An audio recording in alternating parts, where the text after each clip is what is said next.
Okay, everyone, welcome back to the Web3 show. This is the third episode which we are shooting. We have talked about the basics of blockchain initially, then we moved towards Ethereum. And today we'll talk more about Ethereum. It's part two of Ethereum, basically. And before we go to part two, first we have to discuss what we did in the last episode, right? We have talked about Ethereum. Okay, just to give a quick recap, why do we need Ethereum here? Is Ethereum is basically a platform or a blockchain platform where you can build application. I mean, before this we had Bitcoin, and we were quite happy because ultimately we can use the currencies, right? The digital currencies here. And now the only thing is, instead of just having information on blockchain, what if you can make applications on blockchain? And that's where we got a platform where you can write applications. So those applications will not be running on a central server. I mean, of course, we have a lot of drawbacks of central servers, which we have talked about, but this application will be working on a decentralized internet. And we normally call those applications as Dapps, right? So we have talked about in general Dapps and Ethereum as a platform. Normally, whatever application which we do, and for all the transaction, we need miners there, right? Who will be verifying who will be validating the block, and they will be adding in a blockchain. Basically, we have different consensus algorithm which we have talked about, proof of work. We'll go some deep more into proof of stake and other consensus algorithm later, but we have talked about something about it, right? And now, one of the concern I was having, in fact, a lot of people have regarding Ethereum is the gas fees. So today, let's focus on those things as well. So Pranav is with me here from Goa this time because, of course, it's a New Year time, Christmas time. Of course, who want to live in their hometown? Great. So Pranav is joining me from Goa, and this is a recorded session, not live this time. So I hope you're enjoying that, Pranav. And Definitely having a lot of fun in Goa, and I'm really sad that you could not, be in Goa and be in your hometown.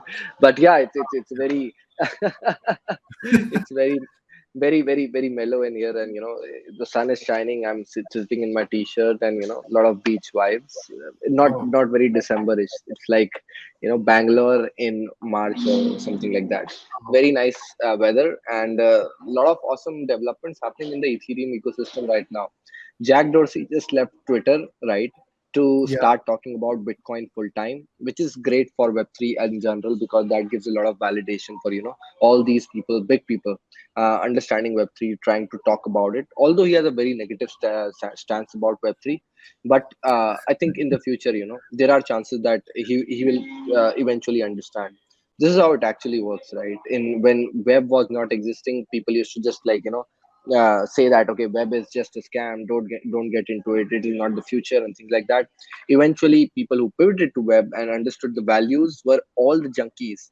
Nobody who was in a big position, let's say the president of US or somebody who was a big well known, let's say founder of Ford, right, to talk about this. And eventually everybody had to pivot to the online model of doing these kind of things. Similarly, the web3 currently is such a nascent stage that you can not actually experience or think about all these big people giving a lot of validation to it. But the good part is, as we move forward, that these people start talking about web3. Now they know that there is something in the ecosystem, something in the community happening around, and we have to think through to make this happen. He, although criticizes web3, but Twitter is gonna integrate with NFTs natively, which is in a way a Web3 platform. So you can read things below the line and understand what's happening around the Silicon Valley VC ecosystem. And what a time, as I always say, what a time to be alive, what a time to be watching this kind of show as we create, build the future, and also talk about it in the similar sentence. And so it's a very buzzing time. And I think Ethereum as a store, as what we call as application layer, is a very interesting and one of the most central, what we call as one of the most essential parts to shaping the web3 future. And I think it's very important that we talk about it, understand the fundamentals of why Ethereum is making that happen. And I think in the previous chapters we have understood the history of Ethereum. How did it came into picture? Like, we had Bitcoin, which was a store of value. We wanted to have something which is not just store of value, but where we can use the Bitcoin ethos of decentralization and consensus to make things more decentralized in different applications, make basically a general purpose decentralized application layer. And there was Ethereum with proof of work consensus algorithm to make things work for us. There was a scaling problem to it. And then we discussed smart contracts, which are, code, but those code is a law. What that means is that you don't need organizations or physical entities run by people and humans to make that particular organization work. All you need is just like, the code. All you need is just the code that is written inside the smart contracts to make that work. Definitely, as it is based out of distributed systems, there were some kind of, what we call as drawbacks to that particular thing that we discussed, like scaling and related stuff. But in general, as we build the future, we have to understand that if internet stands, if the future stands, it cannot stand on, grounds of, let's say, Amazon. It has to stand on grounds where people together donate and build that particular future, because it's about human interaction at the end, right? It's not about certain corporations getting bits. It's rather about internet, you facilitating internet to build the future, to communicate together, to not, like, if you don't have physical world, then to have a metaverse which is not controlled and communicated by one another, rather an open boundary based system where people can be their avatars and build the future. And that requires an application layer which is not biased at all, right? That is better than the world right now. The world is, you can say, part and parts biased to some kind of, rich nations, while if we have the metaverse in which we do the same kind of interactions, we will have a much more interesting and what we call as, a very stable and very, like, not non-partial state. And also there will be avatars and not humans directly interacting with, right? It will be much more philosophically also a better nation. So yeah, definitely Ethereum was on the basis of it. We discussed about the history, discussed about the smart contracts. What we'll be now discussing is that using this application layer to make awesome things. Again, as we talk about these things, they'll be just the beginning of these kind of protocols. Just imagine web 2 or the web or the internet back in 2000s, or you can say Bitcoin exchange back in 2009, where it was just, paper and people were doing, HTML buttons, very shabby looking HTML buttons, and they made the future happen, right? So definitely we'll be talking about these applications. First of all, getting into the central formula of what these applications are, what are the what are the, early stage applications of Ethereum that are coming along, what are their nuances, why do we have them, why do we need them, why they will stand at the future of what we call as the web3, and what's the beginning of it, and why are they better than the current ecosystem and the current, alternatives in the web2 that we have. Right. Now, since you talked about a lot about applications, and everything looks good for me, I'm very excited to see how we are going to use Web3 in future. But then one thing looks scary. Again, to be it's a very subjective to me, but talking about avatars, I'm not a big fan of avatars. I love to interact with people one to one. But yeah, but that's a future, right? No one can stop it. Uh, I mean, like, you never like to have what we call as digital money, right? Everybody wanted to interact in cash, but yeah. because of demonetization, everybody now loves that you can pay 99.99 rupees directly without, like, even doing that cash, and that's so inconvenient nowadays, right? Just imagine that thing. You are currently interacting on the physical world. You don't have your avatar, and you just feel it is very comfortable and comfy. But eventually when the move when the world moves, you will be much more comfortable with that. Nobody likes change, but if the change is inevitable and it is fundamentally driven, it is going to happen. And eventually you will be so accustomed to that that you will stop loving what we, like, currently have. So I hope we, Naveen, we meet someday physically, right? Yeah. But our avatars meet before we meet physically. Yeah. True. True. True. Now, with that, since we talked about dApps, let's go towards the first kind of application of dApps, which is DeFi. So, can you put DeFi. some light on how DeFi is going to change the existing banking system? Definitely. So, when Ethereum came into existence, it was an application layer and people wanted to build things on it.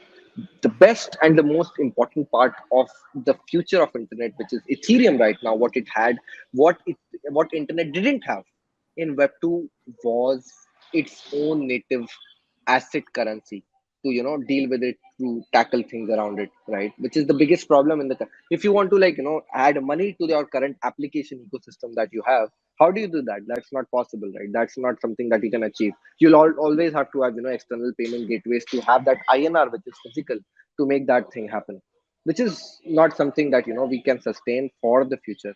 And that's why we needed something like decentralized finance to that's why we needed something like Ethereum, which has its own native currency, to make that happen. And if you are given with the internet, which has its own native currency, you will always first of all search for financial applications to it, because it will be much more convenient, right?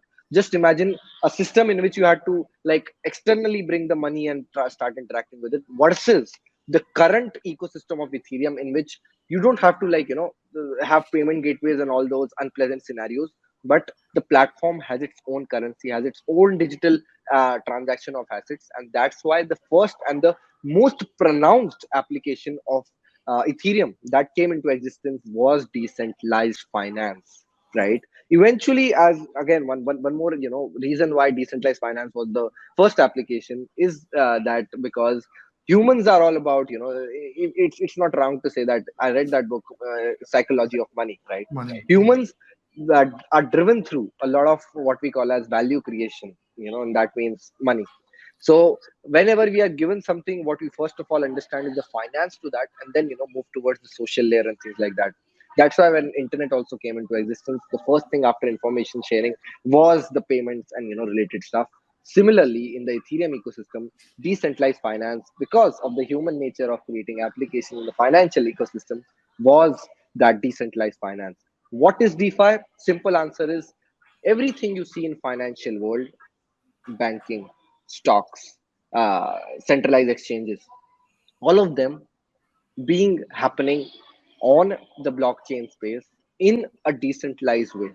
The finance you see in the physical world happening in the internet in a decentralized Ethereum application. Instead of underlying asset being government, the underlying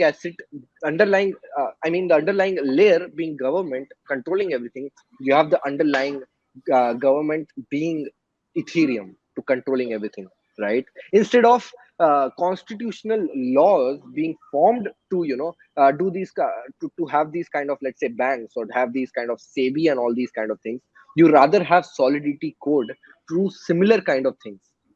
That is what is decentralized finance for you. Everything that is finance is with the governance layer and a constitution law into in a digital Ethereum world, in which the finance is converted to decentralized finance, the institutions are converted to decentralized applications, and the layer, underlying government layer, instead of being government itself, which is in a way corrupt humans, is That's that, we can into put that in that Ethereum. way. But yes, when you talked about one thing, the existing banking system can be replaced by DeFi. And then one of the things which we always imagine is for me, banking is all about sending money, receiving money, right? It's all about debit and credit, and then you can transfer money, you can take a loan as well. Now, if you talk about a central bank, there are so many services which a bank provides. It's not just about depositing money or withdraw money. Now, a bank provides loans. In fact, with the help of bank, an insurance company can provide you insurance. So all this thing, when you talk about finance or maybe stock market, so how do you move everything which is provided by a central banking system services in DeFi? Is it possible to have all the services on DeFi? Or if it I is would say, possible, do we have some existing solutions?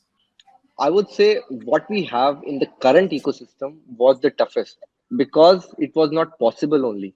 We had physical banks dealing with digital entities, converting physical money into digital assets, and then creating scores which were evaluated by physical humans to do digital calculation and digital transactions, so that physical humans can take out physical money from digital assets.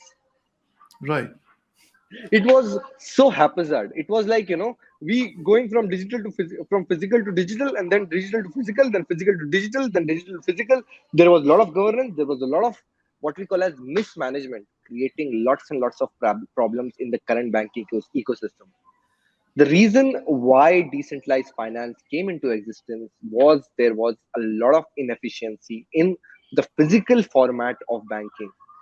There is this thing that a farmer or a person who is like earning his bread in a very honest way, the bank loan, the loan that that person will be getting, or he will be allowed, will be something which is, let's say he earns, let's say 10 lakh rupees, a farmer earns 10 lakh rupees, the banks will not be giving him loans. On the other hand, there are businesses which are going in losses, and they'll be getting loans of 10,000 crore rupees, and then they'll not be able to pay that particular thing, and then there will be NPAs, non performing assets, and then they'll say that we are bankrupt, and that money of that bank goes in vain, right?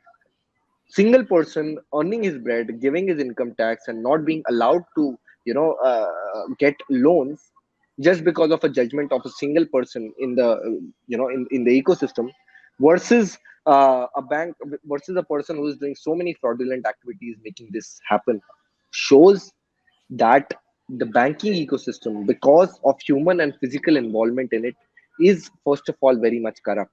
And that's why we needed this particular thing, which is permissionless. There is no human involvement. All what happens is, you need to put your collateral, right? First example we'll take of Aave. Okay? Aave is a very standard example of making that happen. So you put your money in Aave, right? You have that as collateral in the Aave, and you can take loans. The Aave ecosystem, the protocol of Aave, does not care whether you are, let's say, a farmer, or whether you are a very wealthy businessman. As long as you have your collateral put in, you can take the loan, and as long as you are paying back the loan to that particular, as long as you are paying your installments to that particular Aave protocol, your asset will remain secure. As you miss the deadline of giving that thing, maybe you be the president of a particular nation, your collateral will be seized, and that is the future, right? No human interaction. If you have collateral, you can get the loan, and as long as you're paying the assets at right point in time, your assets are secure, and your loan is also getting accrued and things like that. So all I'm trying to make a point here is that the physical banks that exist, first of all, are not the right way to making things work, and it has to be either totally digital or totally physical. The current banking ecosystem is the worst, and that's why we need to make a change. We cannot go back to physical, and that's why we are moving to the digital with decentralized finance. First example. Secondly, there is a lot of inefficiency in the current banking ecosystem. For a simple lending and borrowing that currently exists, there are 50,000 employees that these banks have, and all they do, like I went to a particular good bank, very very famous bank in India, and whenever I go, they are like lunchtime. I won't take the name, but Yeah, I it's mean, viewers can mention that in the comment section if you know what which bag we're talking about. so like what I'm trying to tell you is that humans lead to inefficiency because we have a timeline, right? We can work only 9 to 5 or something like that, versus computation, computers, solidity can work 24/7 and as much as you want, right? So what that means is that the efficiency problem of banking is solved by code, by not involving humans. Even there was, when Mr. Modi came in 2014, he was all about minimum government and maximum governance, right? What that means is that there'll be minimum number of people who have to interact, and everything we need to push digital.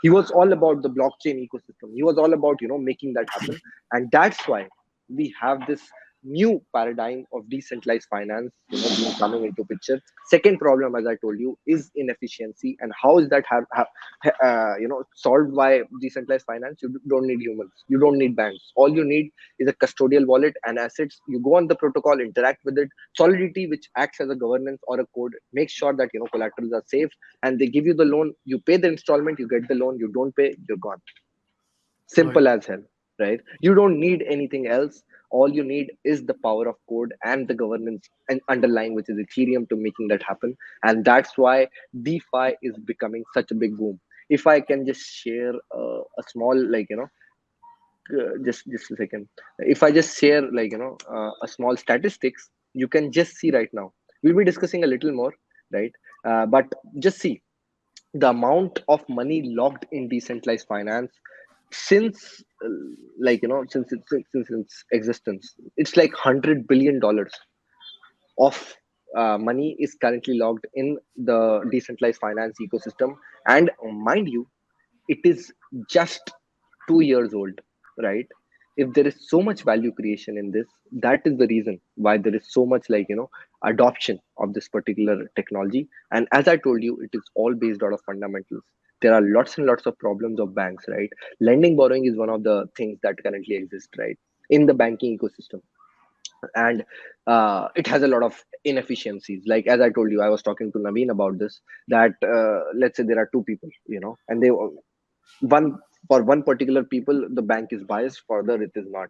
While if you are on a protocol run by code, it is all free and fairly handled.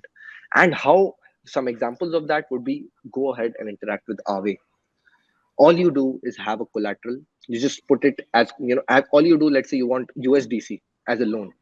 Let's say you can put some Ethereum as collateral. So you put one Ethereum as collateral, and 60% of it you will be getting as lending money, right? And as long as you are paying the installments every month, your Ethereum that you have taken as collateral will be safe. And the day Mm. you miss the deadline, your Ethereum will be taken away, as because it was a collateral, it was kept as security, right? So that is what is the future all about, and that is the reason currently, Naveen, if you deposit some money in the savings account, or you want to, for lending to somebody else who takes the loan, how much is the interest rate? It is about 7 to 8%, right? Right. The rest of Right. the money is going in, like, these banks and their inefficiencies and their like, their internal costs and everything, right? The inefficiencies is paid by the interest rates that we should be getting more. And that is the reason, even on a bad day, on Aave, which is a more stable, like initially it was like 200% return. But as more and more people start, because that's for adoption, right? When you first of all have to have a new scheme, you need to get more people involved in it. You do that by incentive. But now, as things stabilize, still Aave provides about 30% APY, annual percentage yield return, if you are a lender, right, of money.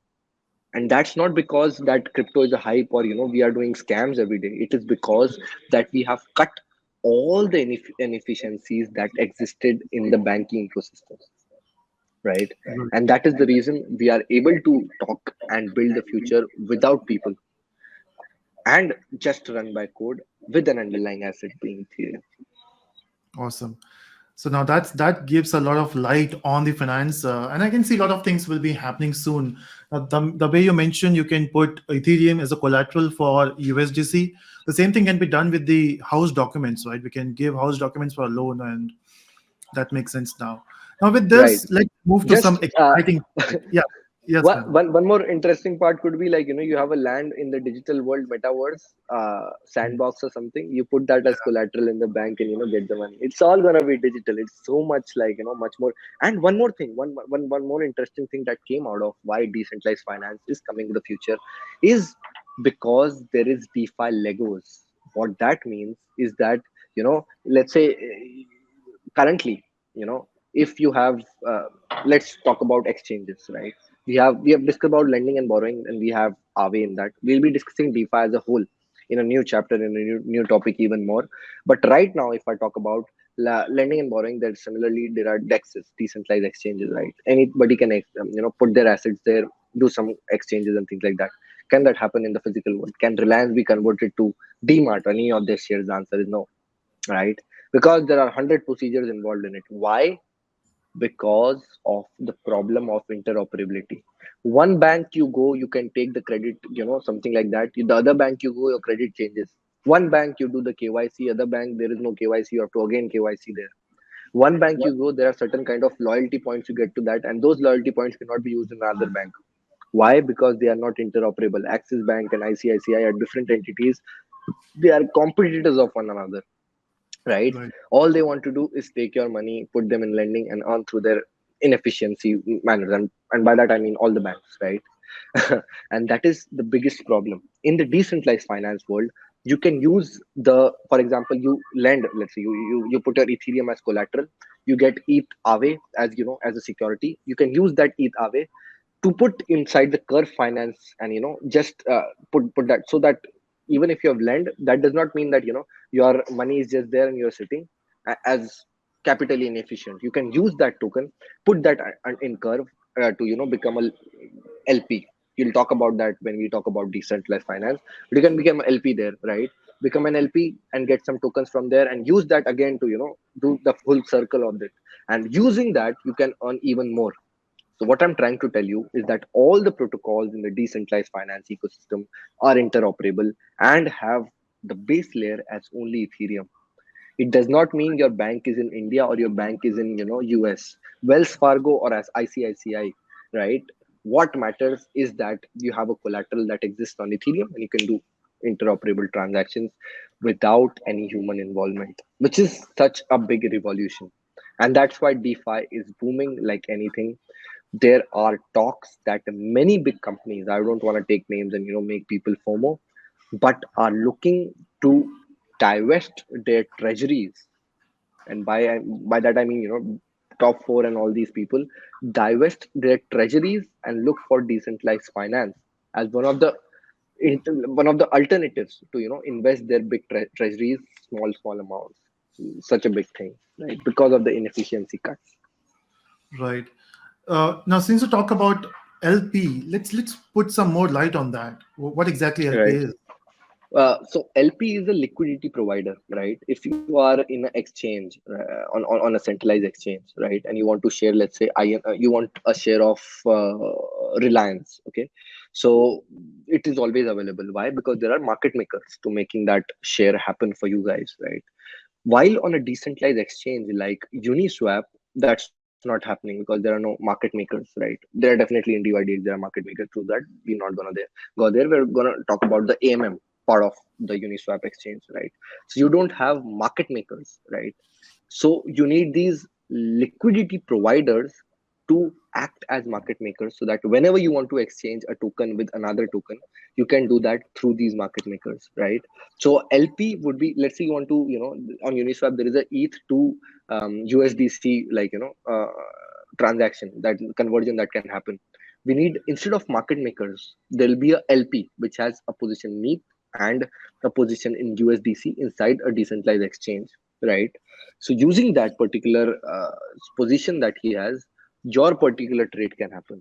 Or so you don't need these market makers to do anything for you, right? Which will become a little centralized. All you do is having these LPs to make that transaction happen for you. Again, a little complicated procedure. How Uniswap is, what is an AMM, how the better mechanism, why it is better or it is the future. Right now, if you want to list your asset under an exchange, you'll have to go through that SEBI documentation, human involvement, 100 different things, and over evaluation done by Goldman Sachs and all these investment bankers to make that work. While on a Uniswap exchange, all you need is a protocol and a token and people and a community, and you have that thing. If you have that thing, you can just be listed and make LPs to start the trading. Right. Makes Definitely sense. tough to tough to understand as an institutional person, Yeah. but if you just open your minds, just think about it, how revolutionary it can get. When you don't need permissions, all you need is a community to validate things for you. Right. Okay, Pranav, it's just that And we if are you're running half an hour. just We just just one thing is, like, if you don't understand the LP part, don't worry, we'll have a DeFi session. Maybe we'll go deep inside Uniswap and understand how it works technically and mathematically. So yeah, don't worry if you didn't understand. okay. Perfect. Okay. Second kind of decentralized application, that application that are currently building, you're gonna talk about NFTs. Naveen, somebody can create your NFT on the blockchain, like, your face and the avatar. How good would it be? What do you think about NFTs? Yeah. See, I love avatars. It's not like I don't want avatars in future. It's just that meeting someone with an avatar is bit again, as I mentioned, it is subjective to people, right? It's some people love it, some people. It's not like I don't want to experience that, but doing on daily basis as a trainer, I don't want to talk to bunch of avatars as a in a class. So maybe I will get used to it, but I'm not looking forward for avatars for that sake. I'm all in for blockchain. I'm all in for uh, public blockchains and Ethereum. private blockchains. But keep that avatar put aside. I don't know. It feels weird. Maybe I'm not a gamer. Maybe that's what, or maybe I just became old. Okay, let's focus on something interesting now, which is NFTs. Now this is Right. hot. NFTs are hot. So Definitely. So, let's talk about it. the second application that came out of after finance, so when web was created, it was just a facilitator to the physical world. But when it became big, it became the world itself, right? Just understand this is very important. I think it's a very important quote that we started web just to facilitate information flow, right? It eventually, I'm hearing an echo, Naveen. I think somebody something is on at your end. Yeah, cool. So we started as just facilitators, right, of web, but we started off web as just a facilitator of physical world, but eventually things turned out to be something what we call as uh, things turned out to be the web being the real world, right? So if the web has to be depicted to have real world aspects, it should have whatever the real world currently has, right? First of all, it was the money. Everything that we traded upon was physical. We wanted to convert it to digital money. We could not do that very, very efficiently with payment gateways. And that's why we had ETH tokens and all the token economics to make that happen. And the second most important thing was the rareables. You have these, world war items and those kind of things that happen currently in the physical world. How do you do that in the digital world? How do you make rareables exist on the digital world? It's not something which is possible right now in the current scenario, in the current aspects. You cannot have physical physical rareables happening on the digital way, right? Because let's say there is an art in the digital world. Somebody in the art space has created that in a digital world, right? And he calls it is his own, it is owned by him. Then anybody will be I'll just take a screenshot and now it is owned by me as well. Very easy, right? So this aspect of making physical world a reality on the web had to have this aspect of having rarity in the web itself. And this NFTs is not just about digital art or digital red tile being sold for $1 million. The fundamentals of it is all about physical art, or giving rarity aspect to the web. All right, what that means is now if an artist creates an NFT out of its digital art, it is just owned by himself, and it is very super rare, super rare. And if he wants to sell it to somebody, he can do that. Can somebody just take a screenshot? The answer is yes. But will it be owned by him? The answer is no. The NFT, non fungible token in the Ethereum ecosystem, the baseline governance model, will just be owned by the person who possesses it, which was not possible in the web 2 world or in the current world, right? People don't understand that simple line that NFTs give web this awesome new thing known as rarity. In the current world of web, we don't have rarity at all you can do is just copy paste content. All you can do is take screenshots and make it your own. But when you have non fungible tokens, you get this aspect of rarity in the web. And definitely because of this particular this streamline, or this basic thing, there were certain applications that came around the concept of rarity that were that we are seeing right now, which is currently booming. And I would say that if you are a person who is right now getting into the Ethereum space, the non-fungible token and this underlying asset value, this underlying concept of rarity to the web is very, very new, and the applications are still getting explored. So you can put your brain to think about it. We'll discuss two of the applications, but you can also put your brains. Right. So, we are gonna now discuss about the applications of NFTs, right? So, Naveen, as we talked about this underlying concept that, okay, NFTs give the rarity to the web, right? There are different Right. applications that are coming around. What do you think? I mean that's cool. Initially, when NFT came into picture, I was big spectacle. But then recently, when I saw the celebrities are moving towards NFTs, Amitabh Bachchan, Salman Khan, they are launching their NFTs. In fact, at one point, I realized, hey, why don't I make some videos which can be NFTs and people can buy it? I don't know who will buy NFTs, but maybe they can pay 1 rupee for the NFT at least at this point. And instead of posting that video on YouTube, they can own that NFT, and they can, maybe at one point, if I get very famous, the value of that NFT might go for 100 rupees. And if nothing goes, maybe the value of that NFT goes to one paisa. Doesn't matter. Right. Yeah. So So that's one of like the as I told, example I can think about.